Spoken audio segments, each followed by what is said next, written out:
inga o le mana lea I le langi vi inga o le mana lea I le langi vi inga o le mana e tatala I totoa I le tupu o tupu I inga o le mana lea I le langi vi inga o le mana lea I le langi vi inga o le mana e tatala fai totoa I le tupu o tupu mana o le pongi sa e sola e se pe a tatu vi ia Yesu mafane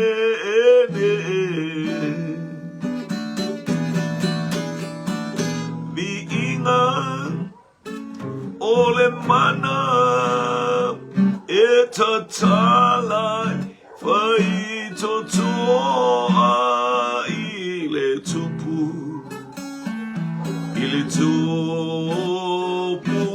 o tupu Hallelujah e o le mana o le pongi sa e sola e se e a tatovi Yesu mafane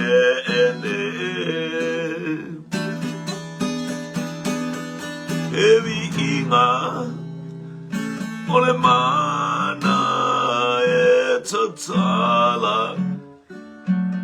o I le tupu I le tupu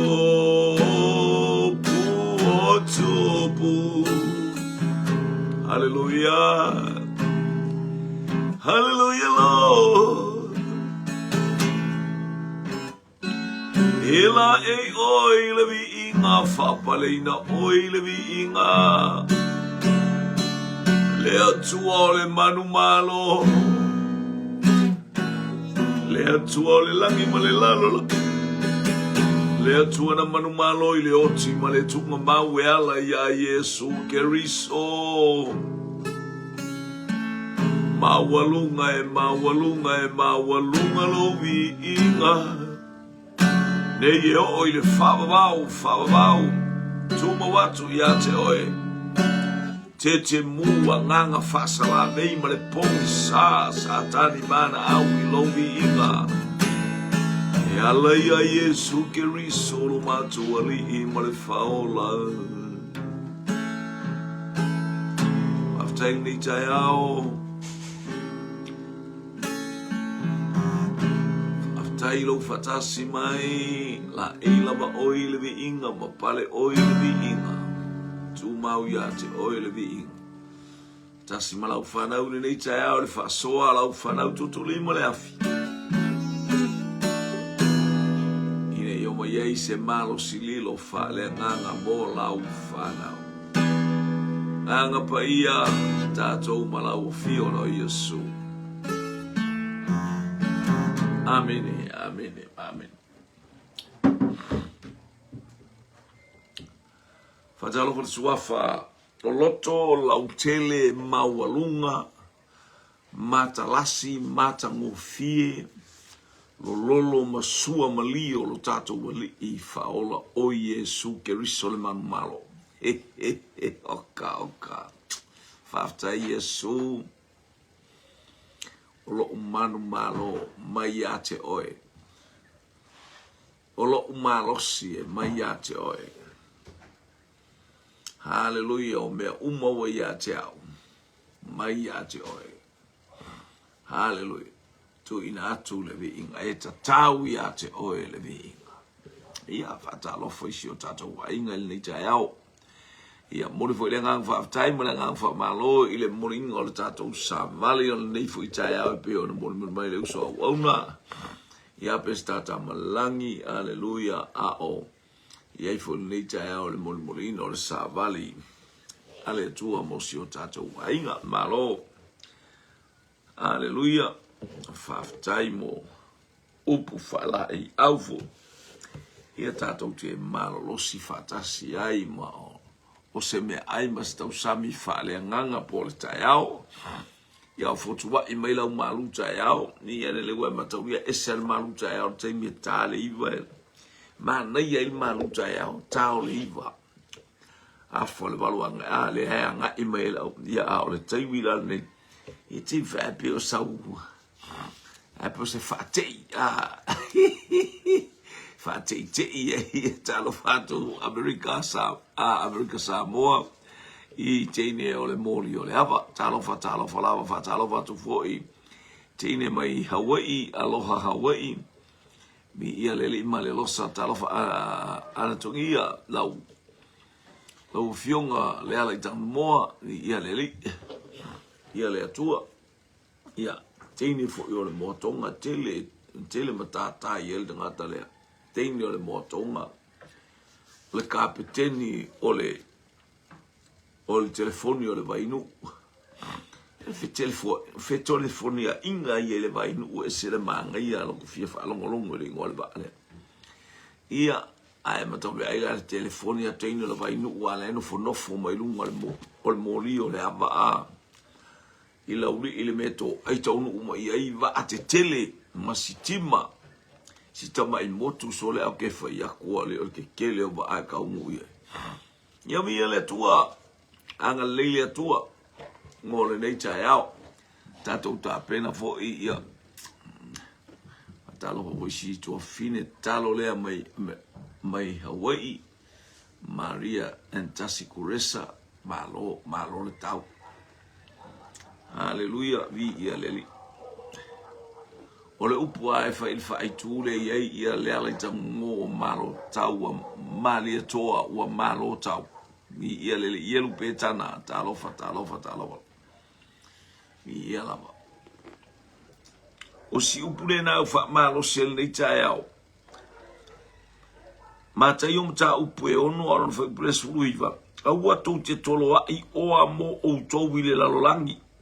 O iai le monga ma le ele wha umatia ai. O iai foi tangata ngā o ie eli atu ma ngā o iai. A ia o tou tolo ai oa mo o tou I le langi. Ele o iai se monga po o se ele wha umatia ai. Ele o iai foi tangata ngā o ie eli atu ma ngā o iai. Ia fa malama atili se upu fa lata mai le upu le tolo ai o le teu o le tolo ai ia o le ape o le o se upu fa ele pe e paule I jo ngana fa ele o le to pe masenta o tolo ai le mo ia upu e masani to ina yasola e si mana ia le anga tafo ia upu na to ina le mfaitato avesea le manuia o fa manuianga le tua. Hallelujah. Ia le ele ave tatou te le ave se ia fa manuianga le tua. Mai le taimina fa le liwa ia to I ina esele oa ma le tamau a inga le mai o lalo lapa o le talie. I talane o le fale mai. Na puno no wai o ali o le komiti wata ua o le papa o misi. Yo ina sav. ia I misi ia me tangata fo ia sa mai o ia to I ina para langi fa edo mai fa li liu tu spa ia haleluya ia au ia to ina sa mo e mata utia le afio le nganga pa ia I le taimi o upu fo tau tala I to ina ele kele ai se piko tolo ai ia pa ulale ngole meu tilo ai ule tolo ai le mo ale fa upunga male fa au nga ina to ina oka o se upulata lata la le wo lo ina wo ba ai ngana peltania o le teu aua nei tatou te ua oa o le larolangi o e ati o oa o le larolangi a fiani oa o I o limba le nei teimi o mea ia le atua o mea e alu atu aua nei te ua e mo mia le atua ia fou mea ia te oe ia fou mea I totonu ia te oe ia e ai mea ai fou ia e inu le vai fou o le upua le atua e fou o le anganga pa ia fou I teimi uma ioe praise God ina ia le anga le leio le atua ia tumu I tātou I le oa o le atua ma le tamao a inga aole ina teu mo I tātou ia le oa o le atua o le anganga pa ia lea o le mana onga o le anganga pa ia wa o le anganga pa ia na te whaamatala ina tus pa ia lea po le ara tātou poto o le ara tātou wata mai e le mawhai ana whaamatala fua e se tangata le upua le atua. Without the Holy Spirit, you can't say something about God's word. E tu se whailo malosi. Ale I fo ise anganga pa ia le whaamatala le upulea. Ale I fo le upulea e tele iloa le fio mai o le anganga pa ia. E lua e ngaru lue whaatasi le upua le atua ma le anganga pa ia. Ole areto male waina. Te watua o te whai atu e lau pokalame ia sata I tasi I le tae au poa e ta ua ole areto male waina. Se vanga nā la uto e sea mai ni ina le whai le nā watu pokalame le areto male waina le tae au le sa. Hallelujah. Afu te malanga na le watu la ia le areto male waina. Ia ai poro tal to tama alili fa fose ile babea o ia etatele masani e alai o ni ia leli a ole fe au yo to te mo o to o woni te u mo o to o la langi le ngole me o ia o to roto haleluya o ia lo o to o ai mo to roto le ngole o o le mea iailo oa e iailo loto. A ola o le oa whata ua o le oloa o le atua. O kase au le lei. E alu iailo loto. E pupu iailo loto. Aleluia.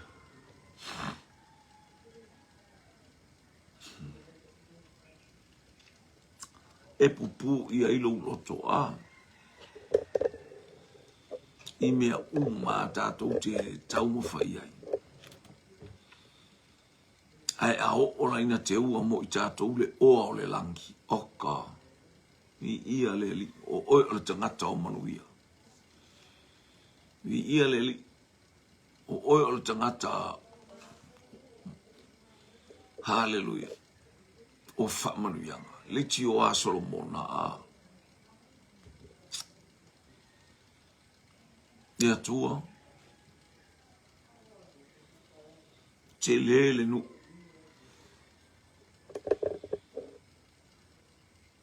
Te le mawhaina tausi le nu. Ia e alofa mai lau au. Fua I mai le mata ala male poto. Se le manai o le tali ina au mai. Sila fia e le atua le loto le tangata ai le iwhaatinoa I lunga o le atua la natala. Ai te le I tauta la atua sila fia e le atua mea umalawa, praise God.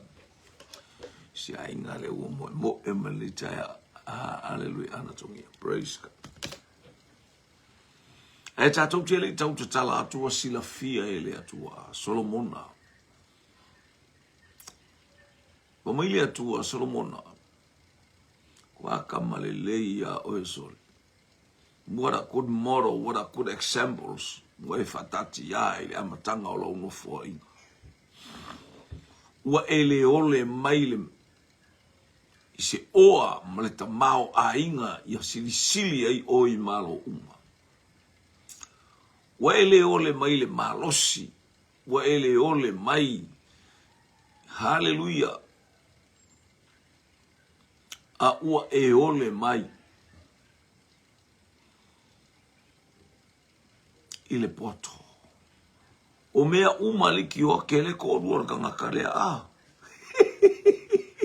Le ki o koe mawhauwhau a le ki o ala ngā whaatanga e lea tua le whaupunga lea. O mea uma e te lau matua i a te oe. O mea ke le i ole mai a i la o wakua i a ke o. Ia mai rā le waka au mai. E piko i ko ke le a kōrua ka māloa a. O iskanga ka o fia fai kenge fia fai a ma o a ko inga mea uma. E piko i ko ke le a. Ele ilo beva fe ele mo e solo mo ngai long kōrua. Ele o ile iskanga kalanga mo ile kausanga. Lua kausanga, kolu kausanga, whapenga. E kolu kausanga ele i o solomo ngai mo ile si whawhingi. Sole. Ai sea. Angan whamaile atua au metele i ole mai e la o wakua uma ia ke oe. Kau ia iei fo ile angangaro kakawhia mo se kolu am whapenga sole. Awai pai kenge ali ile. Hallelujah. Amen. O ila le fia feito olua. O ile fia songo olua. Ese le lata mai o le atua a. Ese le mana. Anthony tano wasa talo failo uso. Wa ta pena ngā luenga. Ia aloftele atu ya tasim tomaiti yang leile ali imo oe male a inga. Abi ia le limanu ia ngā luenga. Ni tayao. Tama tutuila sau ile staff fa inga benga kampa oile ai ile lo wala ngo abaku mo e company ia ngo pe lo botau langa ole mele ke suwa iri. Hallelujah. O na na tele ai nei fa tafunga fa esa ie mo meu fa le ngisingia ala wa kumu ia i fa le loa li o fa le mata ngo fi li i tafunari. Ia le li ia steu mo oe ia le oa. Teu mo oe le oa le langi. Aua te tolo ai. E aua e te teu oa le langi. Istanga tau sualta e ole alu e waba ailme no foito ina matau a oise la unga. La unga lele. Ewa kungeisi ui ma o sau le ala. O sau le vasa e perfekalainga nga ia velo ba a. Ia anga kau wapenga ele lo po e velo ba a. Ele lo foi po fele vasanku ai. A ole alu ole fala wa. Wa ike fungua lalo lele wa kafa. Ko e laua. Hallelujah. E o kele i kaiale. Ka whai koe pe o whakarainga ngai le aba i uku malama e leilo a ngā wa ua o keilo le mei e uku malama. Ngō wha ngau i mei e uku malama. A whai whai lasa utala i autu malama o ke malama i e. Ai a o ngeila unga. A ore te ua mo e ngā mea. Foi aqui a uia mo lo inga le ia me yuku malama ke le io kala e winga le menga mafu inga malama ngia le mela le me ye ku ka fai ko le a ke le alua makau ka uia me wa le mo si o le fa ba o le la la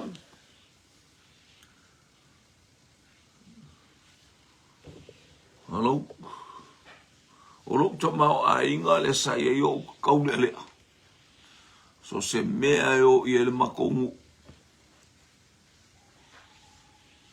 wala aulia ia sa ia ila utale ni na maile atua o le mo le forfolanga o me au lai ki ia mako o ngo sumiva o kausanga ngo fola mai me e hiva o kausanga o aluku e fola e kulo ngo fola ko mai o lalo mo fa makala e ngo fa makala ko e sa por kala ama o mo ko mai u kai e fai popo e ku wa ilunga popo fa mo ko inga fa ku ile e fola mai sua e fola mai le e kusa nga maka mai fola mai le wa mai ama ule fa lo la ingo mai le ainga mai le ia kango e fola mai ka yo ke i ka wal mako o mako fo mo e ko yo e o so mai e wala o spiko ngwe kolosi mai ko ke ka kala mai o u ka fa lo o ku nei si o ia o sau le basa ia e ka kera ko inga me nga solo me o fa inga solo e pe o vea sa fe o lolo la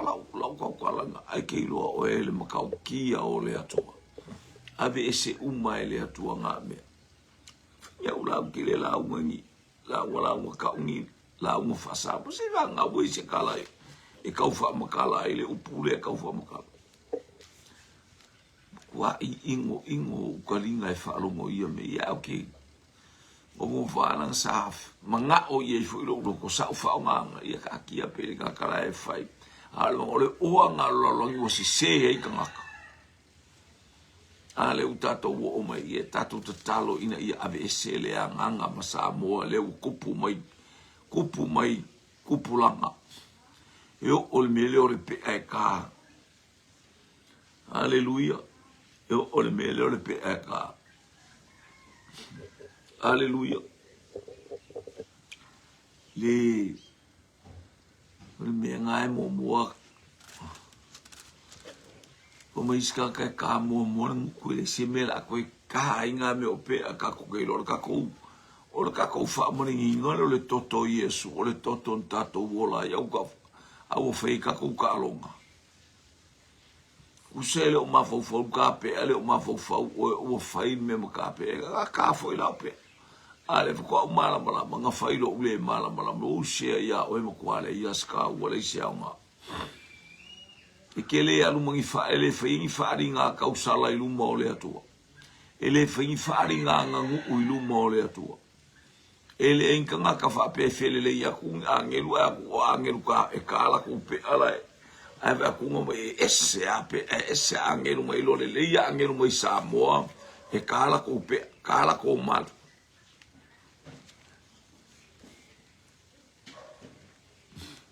na o se oli e mea el kangaka ele hallelujah na tele o fata waina le toto pa ia o keriso tato langona o tato te fasawa o tato fa ale o ngaina le toto lo tato wali ina malingi mo i tato kulo so lo koko ke olai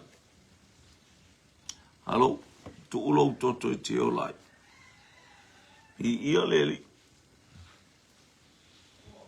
mo kas fa ku aku ya ke o ngai li tato tele mo ile ola e fa o te o lo no ka mo me e ale o mo me ya e lo nga fa a inga ya lo se o la alme ya va ila mana ya te no fo mai oi abata no va ya ana po Missouri airport sawa nga i Texas sawa nga i Hawaii sawa ale kwalo ke ngele o mo ko ngari ale fa swafa le ainga le ala itang mo ale va ko kala mo fo i o man na yo le atua a fi albeta to te ia mana ia itato mai avato fo fa mo na itato wa ngele kasi ni swafa di ia le tinga na ele mana o tia ia ia le talia la ngolai Well, se bele nga le fa pe mai swafa nga e fa nge e ia le mo tato swafa o meo tato lo taulia i tato lu mo le ole mafu angol na mele mafu ya to ena mafu i tu a fa solo mai ya le fingol a inga ia le o tato te wole o lo o le langi oka ni ia le Mai le manuia o le olona te o le tamalo o Solomona le ulu ai taimi o Solomona nga oso mai alfa masionga fingi. Ua ke i. Ua ke i kokongo le whalefa masingo. E o mai fingi e wala o kamalo e bese ngaifi. A kipi lua le ka mai ki whape ai a iho. Kipi lua ka mai ki ngare. Kipi lua. E fefele le fika. Kipi lua. Ia sau fafine ule nei fima fusile. Fatonga atu ia so Solomona. Abeta mai titile e ola i fafine la. Ai awole fa au ole oti le pela mara kangi sa ole oso mai bele nguku. Bele nguku e keu ai olo le laulangi le pepelo. Bele oso mai. Awa le sa ole le ia fai un arco mai tu. Dali. Si imalita mai titi. Si il fine nale o lau tamana, abe finge le kut falpipui, abe ia ko, wa fiwa, vai le finga fa masionga, le ai angi kala, na mai ar pelu, lo wainga, pelu le o le fa masinonga mi o tonu ale atua, pelu le, a e nofo le upu ale atua, a tatou saufa fa le upu ale atua, a fa masino mai le upu ale atua ia te tatou. Ole oa ele ati ele monga lau fa masinonga elea ele mafai ele na fa le ngaina le fa masinonga artus pai ar fa masinonga e faifua nga o kaua mamisa ia leli ai esse ale mana iole o mai le langi te fatino inai se mea tupule oli tupule fia tupule malosi fo ile atua le vi inga ona mesil sili wana faya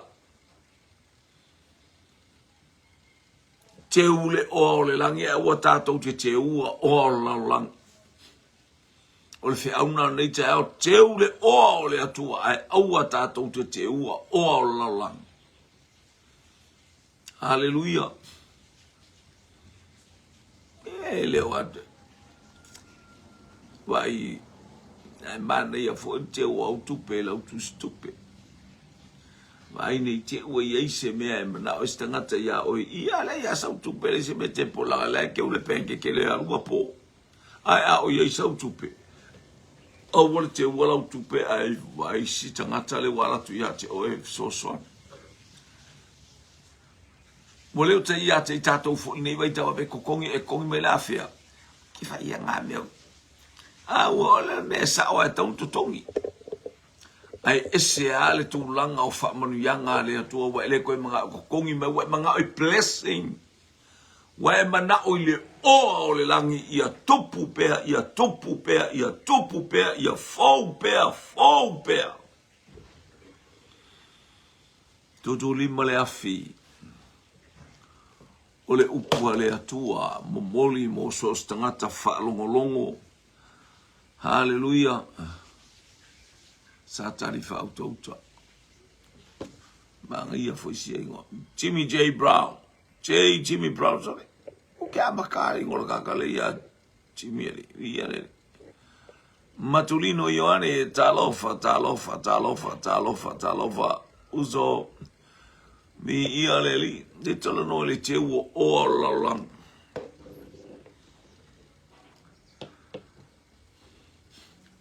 Mi ia leli. Teule o praise God. O le langi e sili e teu mai o le upua le atua tātou te teu i o tātou loto. A teu i tātou tupe, hallelujah, e whaso Solomon tātou loa ina mai le atua lona whaonga ina o kale au lei. Aua tātou te teua mea o le laulangi war tele le o tangata lo teu mea le laulangi. O matau le langa tala le altus paia. E fetau fetulia I tangata e to tele tupu tele le malama. Alu le sauma le pinko, alu le sauma le housing. Alu le sauma ia ko inga kalonga lele o ia kalonga ia ka inga tasino a casino. Ia alu sauma le alu male o le lalang. Ai o mai. Io sa o ana e alu e lo mafau e alu e le fa mo o le tangata o le lalang. A o le tangata o le atua. E te ua mo o ele file mu o le atua mo lo wai. E te ua mo o ele loto wha mangalo ia ine I ele wha mangalo ina se tangata. O le oa o le atua o le loto wha mangalo. Aua le loto ita. A e ita aua e te anga salai. Whai anga I ka o le fia le kakare. Io e te nofo mai wha peata maa. Ia wha mangalo mai lau au. Awana I ngoto le lao. Wa ele leile ngoto le la lea. Te la lea le sau o I kuila e ngoko kui whale alupo. Ai a te iwa ngoto whafose I oe. Ke iwa e emo whafose. Ala ke apu se ori. A e ita aua e te anga salai. Wai vai la e whakangare ika. Aleluia, au halu fo isau tala, o fai sau upu. Ke koe fai mai lau kua ku. O oe o le tangata. Aua e te anga salaita maa wha mole. O maua lunga la utala no fai sia usu. Wha mangalo mai I atea. Le we, sila fia mai le atua we tala wha manga. E ele teime te ua tunga ua e to elu watu. Mua elu. Wa ela tu lo fe tau I malo uso le fai au kala. Ia ngai la kuro le wale wha maua lalo ma le tangata au e wha maua lalo iei.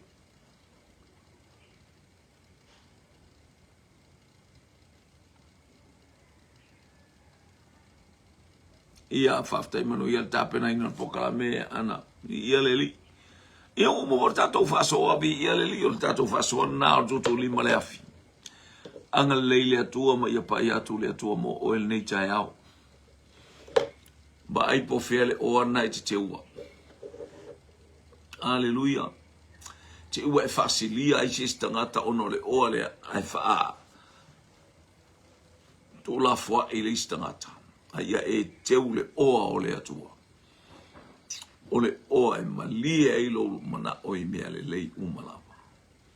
Whamunu ia tama. Le ona au mai Yesu Keriso e foa ia te imato umea umalawa. Pei ona talatala ina ole oa mai te oele o talanoa Yesu. Hallelujah. Mo isa ili lo malo malau wami o tonu. Iona ia ile o nisi mea. Ia te oele vi inga ia te oele whamanu ma le whane tanga. Yesu le li ma le whaola. Amen. To God be the glory forever and ever. Amen.